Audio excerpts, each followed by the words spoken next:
But we can't cover that just because it's kind of complicated. But recognize you just can't throw as many knots as you'd like into a problem without consequences. I wanted to illustrate that the so-called discrete Fourier transform is in fact actually just an instance of a linear regression model. And this goes back to this idea of bases, right? So the bases that we just discussed, these little hockey stick bases, right? So we had the intercept, x squared, right? You know, x looks like that, x squared looks like that, and then these spline terms kind of look like little terms like that. Okay, so that's a basis, right? You know, we have this. They're not orthogonal. Kind of the better bases are orthogonal, but people have orthogonalized those bases and they just given another name, like. But there's some really famous orthogonal bases for fitting functions, and one is to have, you know, kind of sine and cosine terms of different periods, and the most you know, the sines and the cosines is the most famous version of that, and if you add enough of them in the right way, then you're doing exactly what's called the discrete Fourier transform. I'm going to give you kind of a taste of it. Not exactly the right thing, but just as an example, the four notes on a piano. So the notes at the scale of 4 are as follows for the following frequencies: 261.63. So that's C4, and then 523.25 is C5. So this is C D E F G A B C. So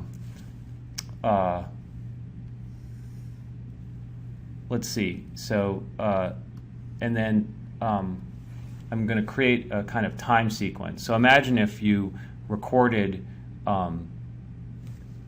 3 notes being played at the same time, which is the so-called chord, right? And you recorded them for, I don't know, I'm saying here 2 seconds. And so n is the length of t, okay? And so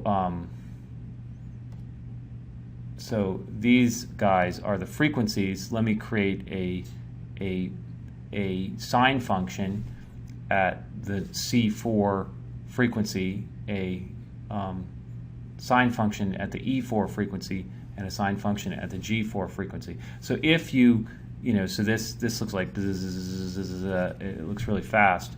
If you were to translate that into something that could play that function, it would sound like kind of a MIDI audio. Like it would sound like doo at exactly the right frequency for C4.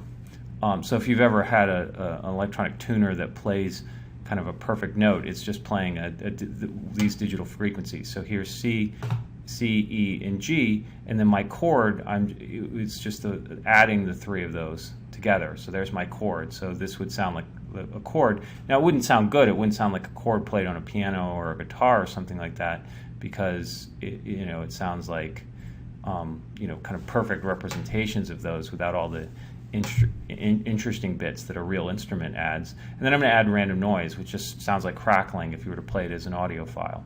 Okay. Now, so what I want to do, here's the task. I want to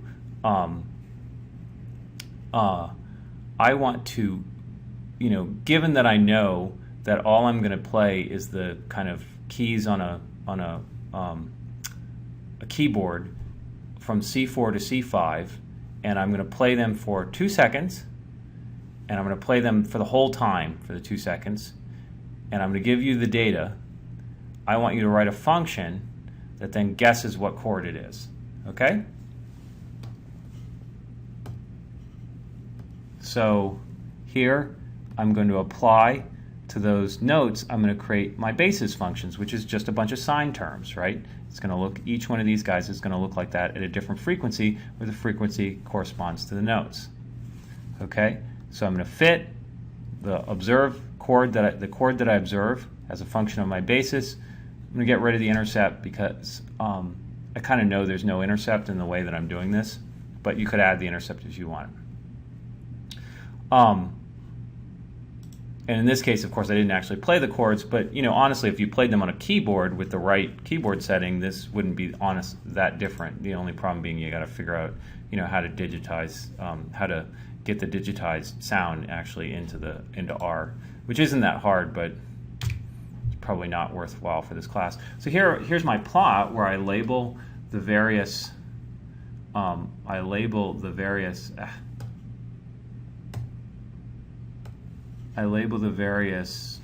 notes, right? And I plot the squared coefficient, and you can see that it guesses right, that this was C4, E4, and G4, and that D4, F4, A4, B4, and C5 were not played in the chord. Okay? And so this is kind of a really kind of lame instance of the discrete Fourier transform. And all the discrete Fourier transform is doing exactly this. It's fitting a bunch of regressors that are a bunch of these trigonometric time series at this particular frequencies, so that they're and gets the coefficients.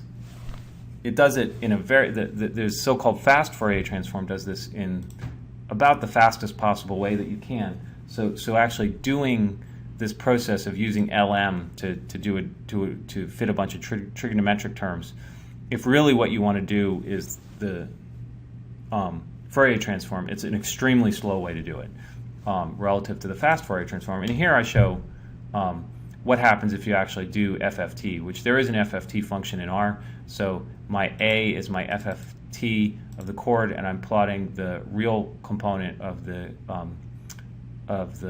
Fourier transform squared, and this corresponds to those coefficients.